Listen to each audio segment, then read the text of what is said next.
बिलासपुर गांव में राजीव नाम का लकड़हारा अपनी पत्नी मधु और दो बेटियों मोनी और सोनी के साथ रहता था। राजीव के माता पिता का देहांत उसके बचपन में ही हो गया था। कम उम्र में ही अनाथ हो चुका राजीव अपनी रोजी रोटी चलाने के लिए बचपन से ही अपने गांव में लकड़ियां काटने का काम किया करता था। सारे गांव में उसे राजीव लकड़हारा के नाम से जाना जाता था। सारा दिन काम करके जब वो शाम को थका हारा घर आता तो अपनी बच्चियों का खिलता हुआ चेहरा देखकर उसकी सारी थकान दूर हो जाती। बाबा आ गए माँ। तभी मधु आती है और राजीव की मदद करती है लकड़ियां उतारने में। बाप रे, आज तो बड़ा वजन है इन लकड़ियों के गठरी में। हाँ, कल ही मुझे पन्नालाल सेठ ने कहा था कि उसे कुछ मोटी और बड़ी लकड़ियां चाहिए। शायद शहर भिजवानी है किसी फर्नीचर के दुकान में, और वो बोल रहा था कि इसके वो मुझे पूरे 2000 रुपए देगा। 2000? अरे वाह। तभी उसकी बड़ी बेटी उसके लिए पानी लेकर आती है। बाबा ये लो पानी, आप थक गए होंगे ना। मेरी लाडो अपने बाबा का कितना ध्यान रखती है।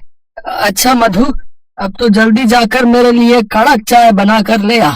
आज सुबह से लगातार काम करके बहुत थकान हो गई है।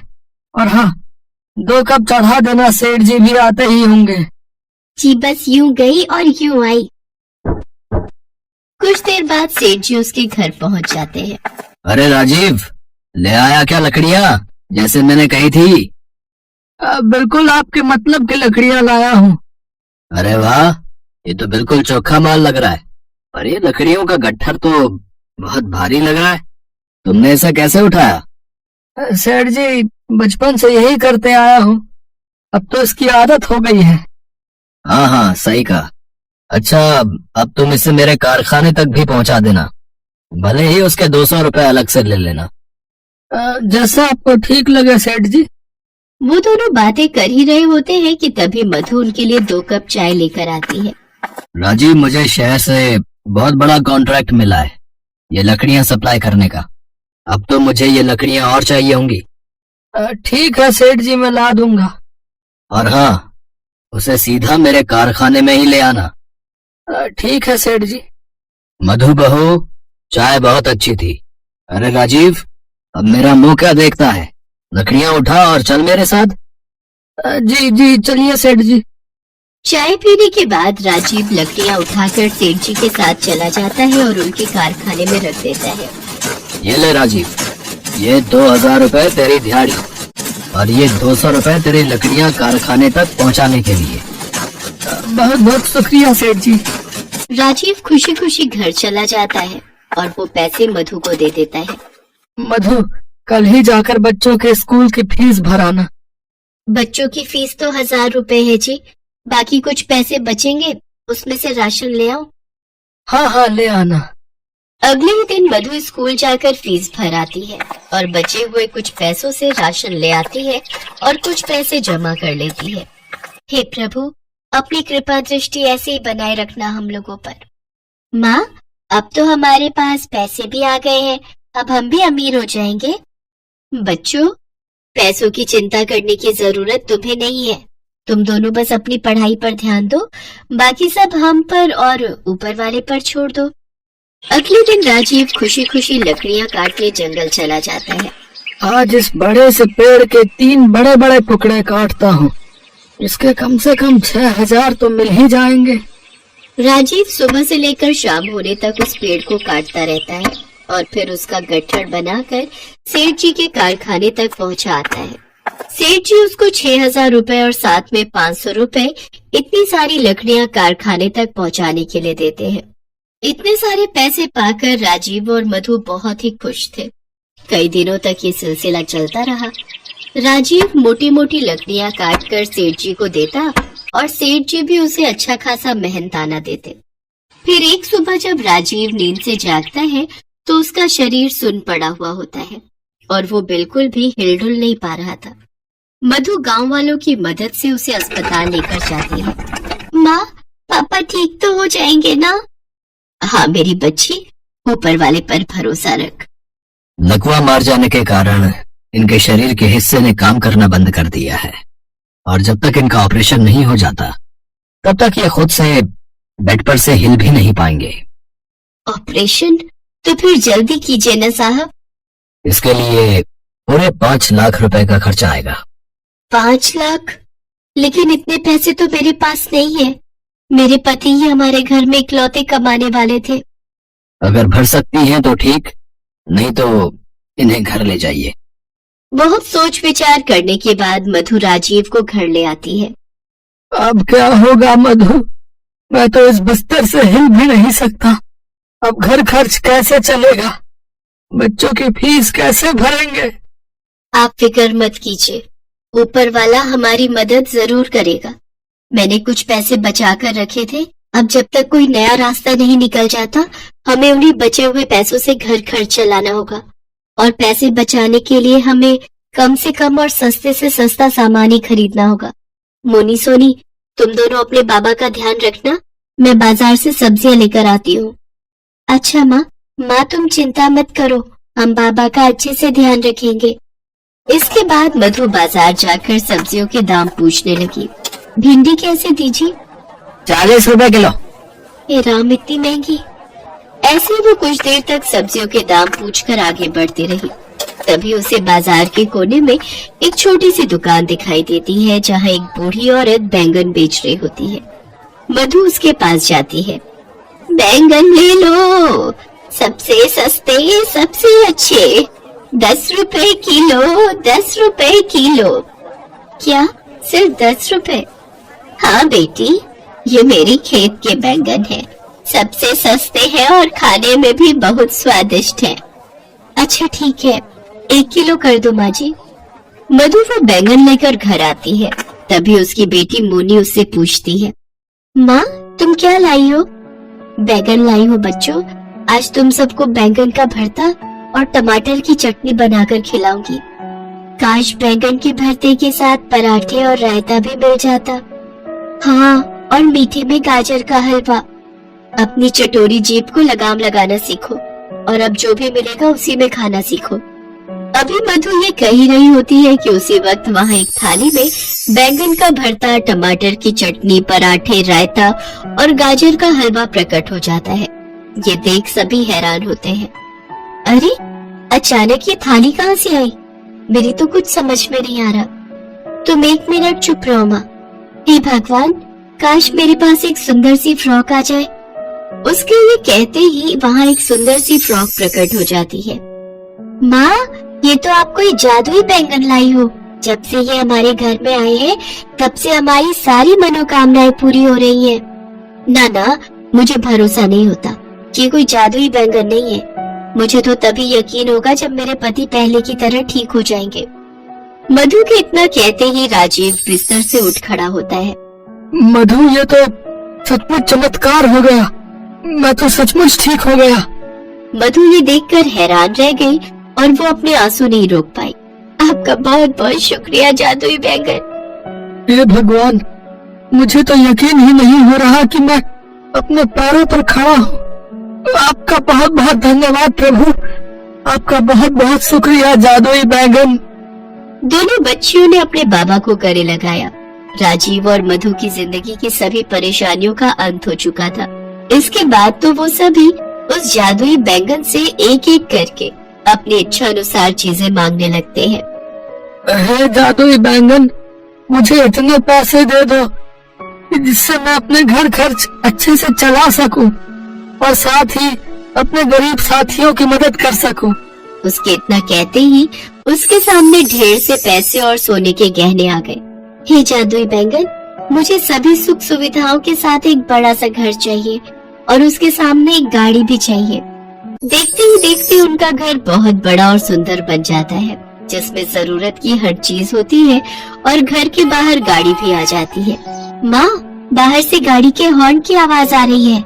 जब वो सभी बाहर जाकर देखते हैं तो उनके घर के आगे एक गाड़ी खड़ी होती है। वो सब बहुत ही खुश होते हैं। इसके बाद वो अंदर जाते हैं तो मोनी उनसे कहती है, अब मेरी बारी। हे जादुई बैंगन, मुझे सुंदर सी गुड़िया और ढेर सारी चॉकलेट्स चाहिए। इसके बाद वो सब चीजें उनके सामने प्रकट हो जाती है। माँ, अब हम और क्या मांगे? बस बेटा, हमारे जरूरत की सारी चीजें हमें मिल चुकी हैं। ज्यादा लालच अच्छी बात नहीं होती। हाँ, अब इस बैंगन को अलमारी में रख देती हूँ। अब हम इसे सिर्फ गरीबों की मदद करने के लिए ही इस्तेमाल करेंगे। उस दिन के बाद से राजीव और मधु ने गरीबों की मदद करने के इरादे से ही उस बैंगन का इस्तेमाल किया। ये जादुई बैंगन राजीव और मधु के पास इसीलिए आया क्योंकि उनका मन एकदम साफ था और वो बिना किसी स्वार्थ के सबकी मदद करने के लिए तैयार रहते थे।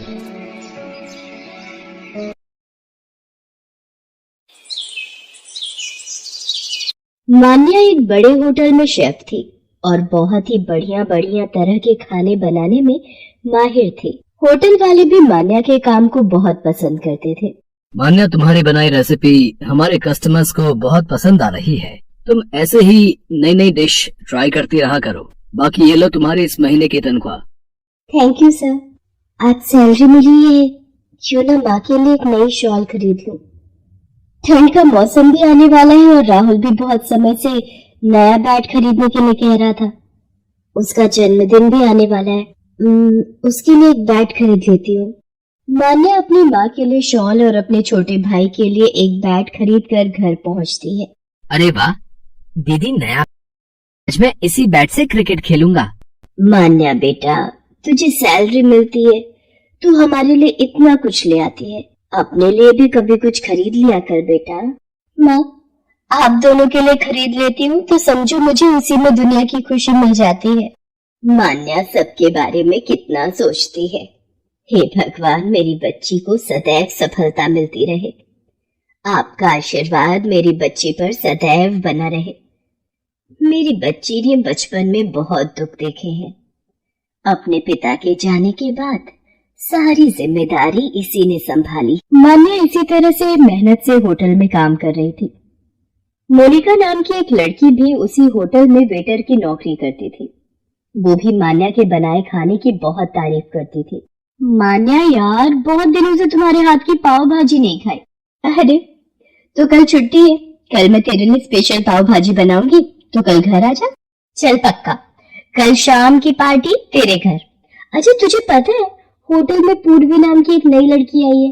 इससे पहले वो विदेश के किसी बड़े होटल में शेफ की नौकरी करती थी। बड़ी मॉडर्न टाइप की है।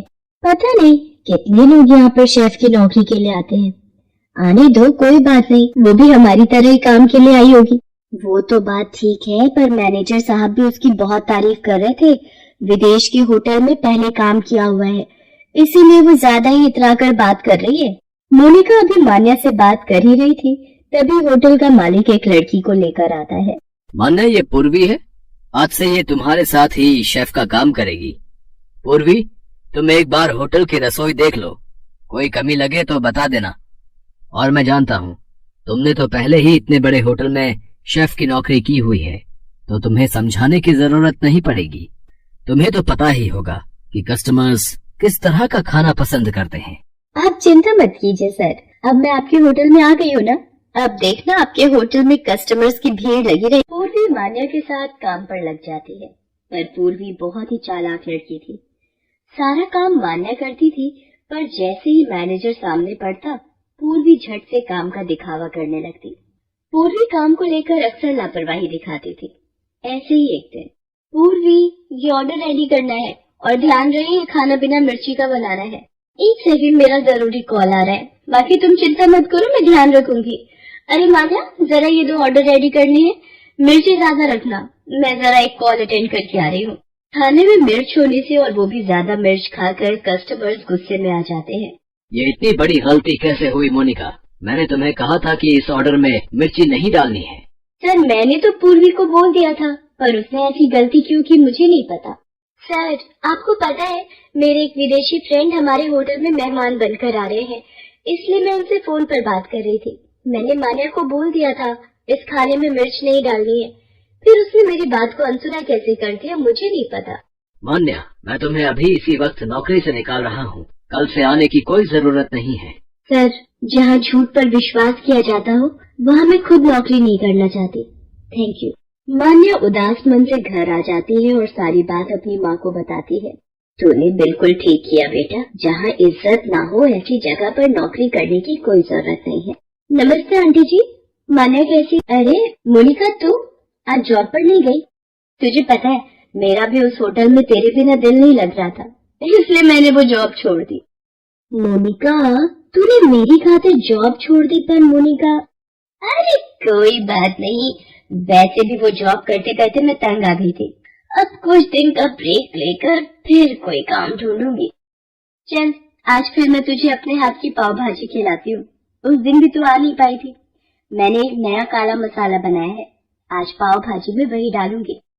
इसका मतलब आज तू मुझे काली पाव भाजी खिलाने वाली है? हाँ, यही समझ ले, काले मसाले की बनी काली पाव भाजी। मान्या, काली पाव भाजी तो बहुत ही स्वादिष्ट बनी है। मान्या, तू सचमुच बेस्ट शेफ है। इस पाव भाजी को खाकर मेरे दिमाग में एक आइडिया आया है। क्यों ना तू काली पाव भाजी का ठेला शुरू कर दे? क्यों ना दोनों मिलकर शुरू करते हैं? आधे पैसे मैं लगाऊंगी, बाकी के आधे पैसे तू लगा ले। दोनों पार्टनरशिप में काम करेंगे। क्यों आंटी जी, सही कह रही हो ना? आइडिया तो अच्छा है। मान्या, तुम बताओ बेटा। माँ, अगर आप दोनों को ये सही लग रहा है तो ठीक है। मोनिका, हम दोनों मिलकर काली पाव भाजी का ठेला शुरू करते हैं। मान्या और मोनिका दोनों मिलकर काली पाव भाजी का ठेला लगा लेते हैं। मान्या के हाथों की बनी काली पाव भाजी लोगों को बहुत पसंद आ रही थी। धीरे धीरे उनके ठेले पर भीड़ बढ़ती जाती है और मान्या और मोनिका की काली पाव भाजी सोशल मीडिया पर फेमस हो जाती है। मान्या, तेरे हाथों में जादू है। आज देख, हमारे ठेले पर कितनी दूर दूर से लोग काली पाव भाजी खाने के लिए आने लगे हैं। ये देख, हमारे ठेले की काली पाव भाजी के सोशल मीडिया पर कितने वीडियोस बने हैं। मोनिका, ये सब तेरे कारण ही संभव हो पाया है। तो अगर मुझे हिम्मत ना देती तो मैं तो बिल्कुल निराश हो गई थी। मान्या, ये तेरा हुनर है जो तुझे यहाँ तक लाया है। अच्छा सुन, मैंने वो तुझे बताया था ना, होटल खोलने के लिए एक अच्छी जगह मिल गई है। आज ही देखने चलते हैं। मान्या के खाना बनाने का हुनर और मोनिका की दोस्ती दोनों जब आपस में मिल गए तो उन दोनों ने अपने काम में सफलता हासिल की और कुछ समय बाद उन्होंने अच्छे पैसे कमाकर एक बड़ा होटल खोल लिया जिसमें सबसे स्पेशल डिश थी काली पाव भाजी।